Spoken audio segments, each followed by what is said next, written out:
Episode वहीं से start होता है जब एलिशा की मॉम ने कहा था कि मैं इस जगह को जानती हूँ, ये बुक के अंदर की दुनिया है। फिर वो बुक को उठाकर पढ़ने लगती हैं और सोचने लगती हैं, मैं ढूंढ कर रहूंगी, मैं ढूंढ कर रहूंगी, मैं अपनी बेटी को बचा कर रहूंगी। फिर नेक्स्ट सीन में वो कैरेज में वापस जाने लगती हैं। नो प्रीस्ट कहते हैं कि यहाँ से आप सीधा ही उतर स्टेट जाइएगा। एलिशा की मॉम कहती है तुम दोनों का शुक्रिया रोवन और एस्को। प्रीस्ट कहता है आपको शुक्रिया बोलने की जरूरत नहीं, हमें माफ कर दीजिए, कहा कि हम आपके ज्यादा काम नहीं आ पाए। एलिशा की मॉम कहती हैं कि ये एक और गुनाह है जो कि मैंने अपने सर ले लिया है, अब मैं यहाँ से चलती हूँ। वो वहाँ से चली जाती है और दूर कहीं पर देखते हैं कि मास्क वाला कोई पर्सन उनको देख रहा था और सोचता है कि तुम बहुत ज्यादा कोशिश कर रही हो लेकिन चीजें वैसी नहीं चलेंगी जैसा तुम चाहती हो। फिर नेक्स्ट सीन में नॉवल का वही सीन देखते हैं जब साविल ने एलिशा को पकड़ लिया था और किस तरह से एलिशा उससे बचकर भागी थी और पानी में कूद गई थी। और तभी एलिशा की आँख खुल जाती है, वो इस वक्त सपना देख रही थी और वो कांपते हुए कहती है ये बस एक सपना था, बस एक सपना। शुक्र की बात है कि ये एक सपना था, लेकिन फिर भी मेरी पूरी बॉडी बुरी तरह से कांप रही है। ऐसा लग रहा है कि मानो मैं इस बात को एक्सपीरियंस कर चुकी हूँ। क्या ऐसा हो सकता है कि ये कोई सपना नहीं हो बल्कि एलिशा की यादें हों? सच में एलिशा ने ऐसा फैसला करा था कि वहाँ से पानी में कूद जाए। आखिर वो सोच क्या रही थी? तभी ऑरिन उसे आवाज लगाती है, माय लेडी मैं अंदर आ रही हूँ, मुझे माफ कर दीजिएगा लेकिन कुछ गेस्ट आपसे मिलने के लिए आए हैं। वो लोग आपके बारे में पूछ रहे हैं, वो तीनों लोग। एलिशा कहती है क्या कहा तीनों लोग? फिर देखते हैं किन तीन की बात हो रही थी। एक था इलियन, एक थी करीना और एक था साबिल। साबिल कहता है कि ड्यूक स्टेट की चाय तो बहुत ज्यादा डिलीशियस है, तो ये विश करता हूँ कि हर रोज यहाँ पर आ सकूं। और एलिशा तो यही सोच रही थी प्लीज मत आना। साबिल कहता है कि मैं तो उम्मीद कर रहा था कि एलिशा के साथ अकेले में बात कर सकूं और देखो तो सरा कि ऐसी जगह पर मैं इलियन से मिल रहा हूँ। इलियन कहता है कि तुम बस अपनी चाय पीने पर ध्यान दो और एलिशा सोचती है प्लीज तुम दोनों यहाँ से दफा हो जाओ। इलियन और करीना यहाँ पर आ गए थे, इतना काफी नहीं था कि साबिल भी आ गया। आखिर ये तीनों मुझसे ऐसी जगह पर क्यों मिल रहे हैं? क्या करीना के लिए ठीक रहेगा? उसका एक्स और उसका क्रश दोनों इस वक्त साथ में बैठे हुए हैं। आखिर इतने ज्यादा खतरनाक माहौल में मैं क्या कर सकती हूँ? और पिछली रात मैंने जो भयानक सपना देखा था वो भी मेरे दिमाग से अभी तक गया नहीं है और ऐसी सिचुएशन में इन तीनों को संभालना मेरे लिए बहुत ज्यादा है। सच में मेरा मन कर रहा है कि इस वक्त मैं बस बेहोश हो जाऊं। तभी वहाँ पर ऑरिन आती है और एलिशा का नाटक शुरू हो जाता है। क्या कहा तुमने? माँ मुझे बुला रही है। अच्छा मैं आती हूँ, लगता है मुझे अभी के लिए जाना पड़ेगा, आप तीनों आपस में बातचीत कर सकते हैं। और वो ऑरिन को लेकर फ्लैश की रफ्तार से वहाँ से निकल जाती है। वो दूर आकर कहती है थैंक यू सो मच यार ऑरिन, तुमने मुझे बचा लिया, अब यहाँ से मैं बस बेडरूम चली जाऊंगी। ऑरिन कहती है हाँ माय लेडी, अगर आपको किसी और चीज की जरूरत हो तो आप मुझे बता सकती हैं। और ये कहकर वो वहाँ से चली जाती है। एलिशा सोचती है मेरा अंग अंग टूट रहा है, शायद ऐसा इसलिए क्योंकि मैं सही से सो नहीं पाई और इस वक्त बेडरूम में जाते हुए ऐसा लग रहा है कि मैं बहुत दूर का सफर तय कर रही हूँ। तभी वहाँ पर इलियन आता है और कहता है देख कर तो ऐसा नहीं लगता कि ये बहुत अर्जेंट मैटर था, क्योंकि तुम तो बहुत ज्यादा धीमे धीमे जा रही हो। एलिशा कहती है योर हाइनेस आप यहाँ पर क्या कर रहे हैं? इलियन कहता है कि मेरी माँ ने भी मुझे बुलाया था। एलिशा सोचती है इसको पता चल गया, लेकिन ये तो जाहिर सी बात थी। वो कहती है तो फिर शायद क्या आप गुस्सा हैं? इलियन कहता है तुम्हें ऐसा क्यों लगता है कि मैं गुस्सा हूँ? एलिशा कहती है वो दरअसल क्योंकि मैंने झूठ बोला ना, आपको देखकर सच में ऐसा लग रहा है कि आप नाराज हैं। वो अपने मन में सोचने लगती हाँ पक्का तुम साफ साफ नाराज हो। फिर वो इलियन से कहती है लेडी करीना काफी ज्यादा खूबसूरत है ना? आपको याद है आपने उस दिन मुझे बताया था कि आप किसी की तलाश कर रहे हैं और आपने कहा था आप उससे शादी करना चाहते हैं। मुझे लगा था कि वो पर्सन करीना है, इसलिए मैंने सोचा कि आप दोनों को साथ में बात करने का थोड़ा वक्त दे दूं। तभी इलियन कहता है रोना, जिसे सुनकर एलिशा हैरान हो जाती है और इलियन कहता है कि ये उस लड़की का नाम है जिसकी मैं तलाश कर रहा हूँ। मुझे लगता है कि अब तुम मेरी बात को समझ गई होगी, अब मैं यहाँ से चलता हूँ। वो वहाँ से चला जाता है और एलिशा ब्लश करते हुए सोचने लगती क्या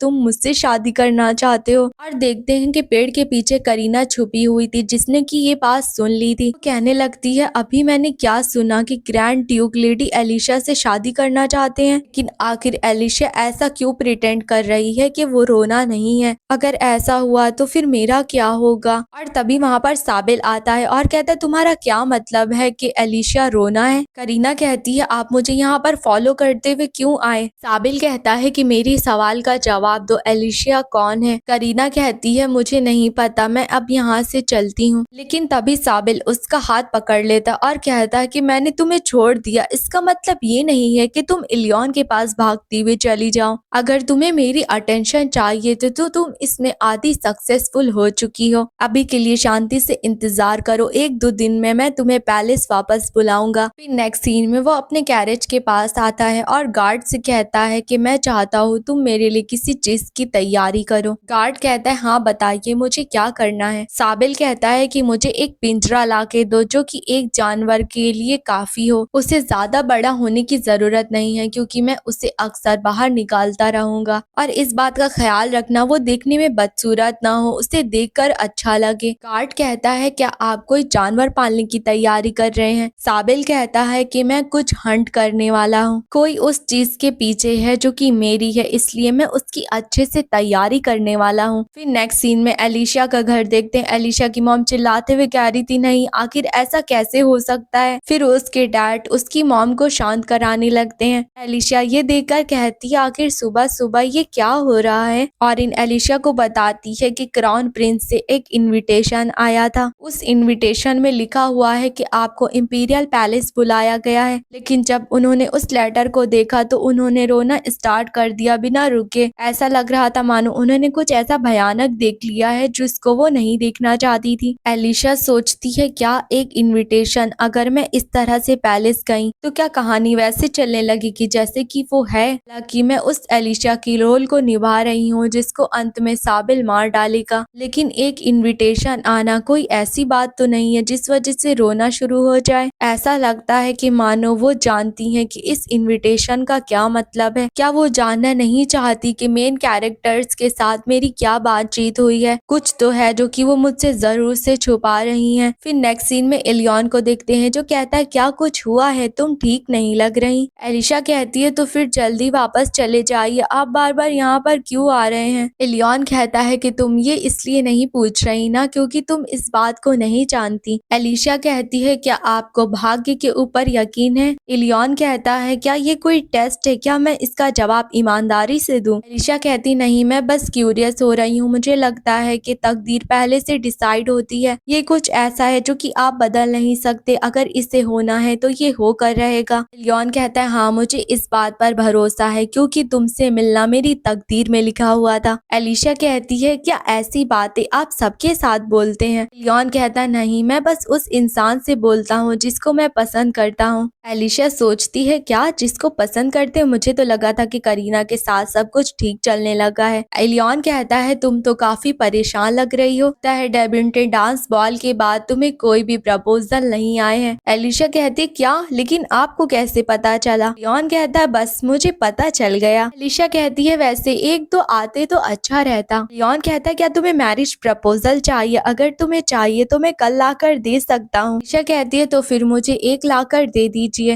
वैसे भी मुझे एक मिल रहा है, इसका मतलब ये तो नहीं है कि मैं तुरंत शादी कर लूंगी। इलियन कहता है लेकिन इसके लिए मेरी एक कंडीशन है, मैं चाहता हूँ कि तुम मेरा ख्याल रखो जिस तरह से मैं तुम्हारा ख्याल करता हूँ। मैं तुमसे ये नहीं कह रहा हूँ कि तुम मुझसे उतना ही प्यार करो जितना मैं तुमसे प्यार करता हूँ, मैं बस ये चाहता हूँ कि तुम सेम ऐसा ही फील करो, भले ही कुछ देर के लिए। फिर वो उठकर एलिशा के फोरहेड पर किस कर लेता है और कहता है कि मैं उम्मीद करता हूँ कि तुम मुझे मेरी पहली किस दोगी। तो अब तुम्हें समझ आ रहा है ना कि मैं हर रोज तुमसे मिलने के लिए क्यों आता था। एलिशा सोचती है मैं फील कर सकती हूँ भले ही तुमने मुझसे ना कहा हो। इलियन तुम जानते हो कि मैं रोना हूँ और ये जानने की बात मुझे बहुत ज्यादा सुकून मिल रहा है। नेक्स्ट सीन देखते हैं वो बिस्तर के ऊपर पड़ी हुई थी और शर्माते हुए सोच रही थी क्या इतना ज्यादा एक्साइटेड होना ठीक है कि उसने मेरे फोरहेड पर किस कर लिया, लेकिन उसकी किस्मत का प्यार पहले से तय हो चुका है। लेकिन फिर भी इलियन मेरे साथ रहना चाहता है, अगर ऐसा रहा तो मैं अपनी दुनिया में वापस नहीं नहीं जा पाऊंगी, या फिर शायद मैं अपनी दुनिया में वापस जाना ही नहीं चाहती हूँ। एलिशा की मॉम आती है और एलिशा अपनी एक्साइटमेंट को संभालने लगती है। वो अपनी मॉम से कहती है कि आपको मुझसे कुछ कहना था। एलिशा की मॉम कहती है वो ग्रैंड ड्यूक इलियन आया था, तो मुझे बस जानना था कि उसने तुमसे क्या कहा। एलिशा कहती है कि उसने कहा कि वो मुझे मैरिज प्रपोजल देना चाहता है, इसीलिए वो अक्सर मिलने के लिए आता रहता था, और लेडी ओजो ने भी कहा था वो मेरे लिए बहुत अच्छा है। तभी एलिशा की मॉम कहती है एलिशा वो नहीं है, वो बिल्कुल भी नहीं है। एलिशा कहती क्यों? ऐसा इसलिए क्योंकि वो मेल प्रोटैगनिस्ट है। एलिशा की मॉम कहती तुम्हें कैसे पता चला? क्या तुम्हारी याददाश्त वापस आ गई? एलिशा कहती है मदर, क्या आप भी इस दुनिया में रिकार्नेट होकर आई हैं? एलिशा की मॉम कहती है कि क्या तुम्हारे कहने का मतलब क्या है? एलिशा कहती है मेरा कहने का वही मतलब है जो कि मैंने कहा, मैं इस दुनिया में रिकार्नेट होकर आई हूँ जैसे कि आप आई हैं। अब इस बात को बिल्कुल भी इनकार मत करिएगा, क्योंकि अगर आपने करा तो इसमें बिल्कुल भी सेंस नहीं बनेगा। इन कैरेक्टर्स के साथ जो भी बातचीत होती थी आप उसको जानने के लिए बहुत उत्सुक रहती थी, और आप इस बात को भी जानती हैं कि मुझे मेल लीड इलियन के साथ नहीं होना चाहिए, और मेरा असली नाम है वॉन जोन्जी, ना कि एलिशा। एलिशा की मॉम कहती नहीं, ऐसा नहीं हो सकता, ये इम्पॉसिबल है। एलिशा कहती है कि मुझे नहीं पता कि एलिशा की सोल कहाँ पर गई। एलिशा की मॉम सोचती हैं कि एलिशा वॉन योंजी है, ये लेकिन ये सब तो सरासर बकवास है। एलिशा कहती है कि अब मैं एलिशा की तरह बिल्कुल भी जीना नहीं चाहती, और मैं उस तरह से मरूंगी भी नहीं जैसे कि मैं असली स्टोरी में मरी हूँ।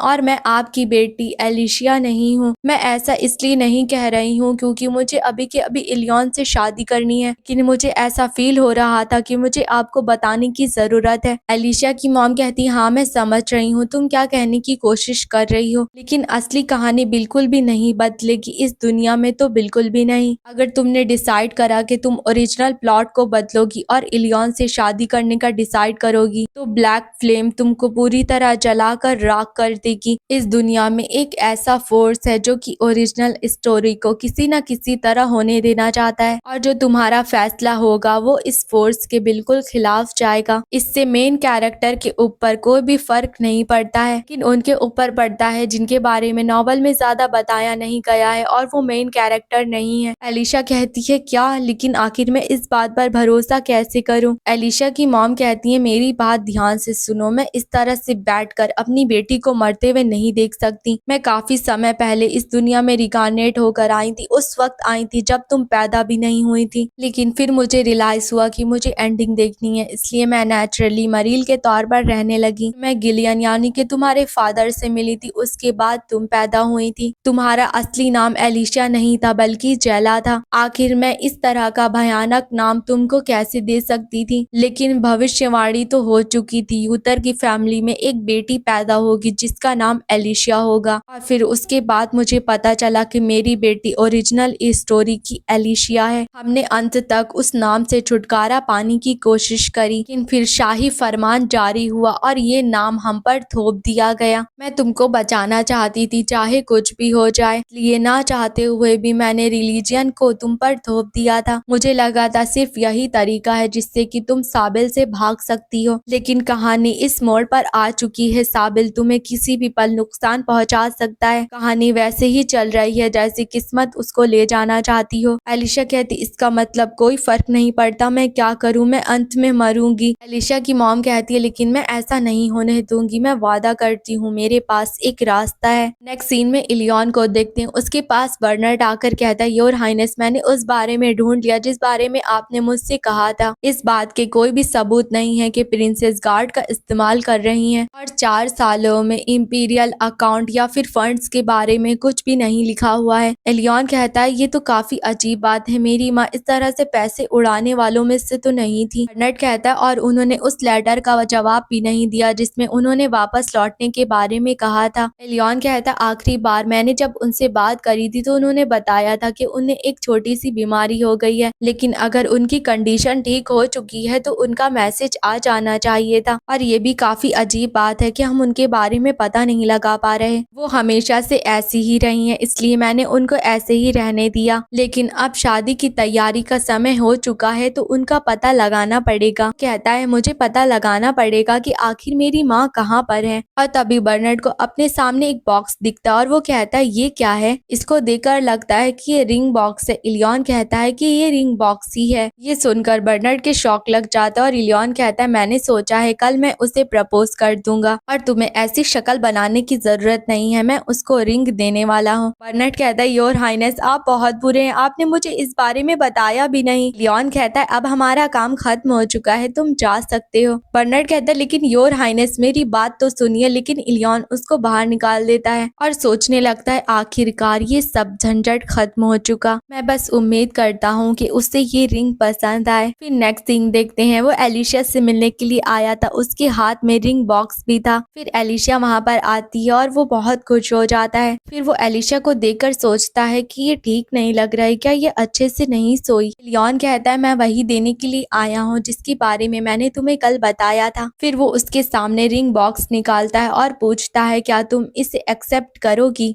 एलिशा कहती है मुझे माफ कर देना लेकिन मैं इसे एक्सेप्ट नहीं कर सकती। इलियन कहता है लेकिन ऐसा क्यों, ऐसा थोड़ी ना है कि हम तुरंत शादी कर लेंगे, मेरे लिए एंगेजमेंट भी काफी है। एलिशा कहती है मुझे नहीं लगता कि हमें साथ होना चाहिए। इलियन कहता है कि आखिर क्या हो गया, तुम्हें देखकर ऐसा लग रहा है कि तुम रोने वाली हो। एलिशा कहती है ऐसा नहीं है लेकिन प्लीज वापस मत आना, हम साथ नहीं हो सकते। लेकिन तभी इलियन उसका हाथ पकड़कर उसे रोक लेता है। एलिशा कहती है तुम क्या कर रहे हो, मुझे जाने दो। इलियन कहता है कि रोना मुझे झूठों से नफरत है, तुम्हारी आंखें साफ बता रही हैं कि रो रो कर ये सोच चुकी हैं। मुझे बताओ आखिर क्या चल रहा है। कोई बात नहीं, इससे कोई फर्क नहीं पड़ता कि तुम एलिशा हो या फिर रोना हो, मैं बस तुम्हारे साथ रहना चाहता हूँ। मैं ऐसा कुछ भी नहीं करूंगा जो कि तुम्हें ना पसंद होगा, इसलिए अगर तुम्हें कोई चीज परेशान कर रही हो तो तुम मुझे बता सकती हो, मैं उसे सॉल्व कर दूंगा। एलिशा कहती है हम बस साथ नहीं हो सकते। इलियन कहता है कि तुमने मुझसे वादा करा था कि तुम भागोगी नहीं, लेकिन एलिशा तो उससे बस बार बार माफी मांगे जा रही थी। इलियन कहता है मुझसे माफी मत मांगो, ऐसा मत दिखाओ कि हम दोबारा एक दूसरे को नहीं देखने वाले।